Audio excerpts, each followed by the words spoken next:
பெரம்பூர்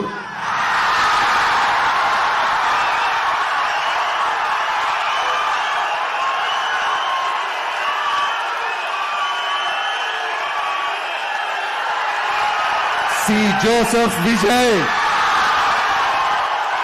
கட்சி ஆரம்பிச்சு 3 வருஷம் ஆயிடுச்சுலங்க. ஏதாவது பண்ணியிருக்கிறாரா? கிரவுண்ட் ஒர்க் பெரம்பூர்ல போய் பண்ணியிருக்கிறாராங்க? குறைஞ்சபட்சம் அந்த தொகுதியில போய் அந்த இருக்கக்கூடிய மக்களை வீடு வீடா போய் என்ன பிரச்சனைகள் இருக்குன்னு அவர் கேட்டிருக்கிறாருங்க. இவருக்கு ஓட்டு போட்டு விஜயை நீங்க சட்டமன்ற உறுப்பினராக தேர்ந்தெடுத்தா அதுக்கப்புறம் அவர் அங்க இருக்கக்கூடிய மக்களோட மக்களா நிப்பாரா? எம்எல்ஏயா இருக்கிறது ரொம்ப வெறும் சட்டமன்றத்துக்கு போயிட்டு வர்றது மட்டுமா எங்க எம்எல்ஏ? ஒரு சின்ன பிரச்சனை, தெருவில் லைட் எரியல, தண்ணி வரலன்னா கூட நேரடியாக எம்எல்ஏக்கு தாங்க ஃபோன் பண்ணுவாங்க. முதல்ல எம்எல்ஏ ஆக்சசிபிளாக இருக்கணும். இப்போ எங்கள் வீட்டில் எடுத்துக்கோங்களேன், திருப்பூரூரில் அவர் எம்எல்ஏ இருக்காரு. மழை பெஞ்ச டைம்லலாம் பார்த்தீங்கன்னா 2 மணி 3 மணிக்கெல்லாம் ஃபோன் வருங்க.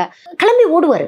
அப்படி ஆக்சசிபிளாக முதல்ல விஜய் இருக்காரா? நீங்கள் உங்கள் கட்சிக்காரங்களுக்கே ஆக்சசிபிளாக இல்லை, உங்கள் கட்சி அடுத்த கட்ட தலைவர்களுக்கே நீங்கள் ஆக்சசிபிளாக இல்லை, நீங்கள் எப்படிங்க மக்களுக்கு ஆக்சசிபிளாக இருப்பீங்க? யார் என்ன வேலை செஞ்சுருக்கீங்க? என்ன கிரவுண்ட் ஒர்க்கில் என்ன கிரவுண்ட் ஒர்க் நீங்கள் பண்ணியிருக்கீங்க?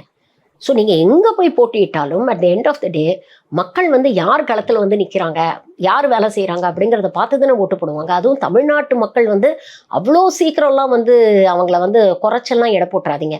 ரொம்ப தெளிவாக அவங்களுக்கு தெரியும் யார் நிற்பாங்க நமக்காக, யார் நமக்காக வேலை செய்வாங்க அப்படிங்கிறது யோசிச்சு தான் ஓட்டு போடுவாங்க. எத்தனையோ நடிகர்கள் வந்திருக்கிறாங்க. எம்ஜிஆர் ஜெயலலிதாக்கு அப்புறம் எத்தனையோ நடிகர்கள் அரசியலுக்கு வரலையா? யாருமே சக்ஸஸ்ஃபுல் ஆக முடியலையே. ஏன்? அப்போ அந்த மக்களுடைய கனெக்ட் அப்படிங்கிறது ரொம்ப முக்கியம்.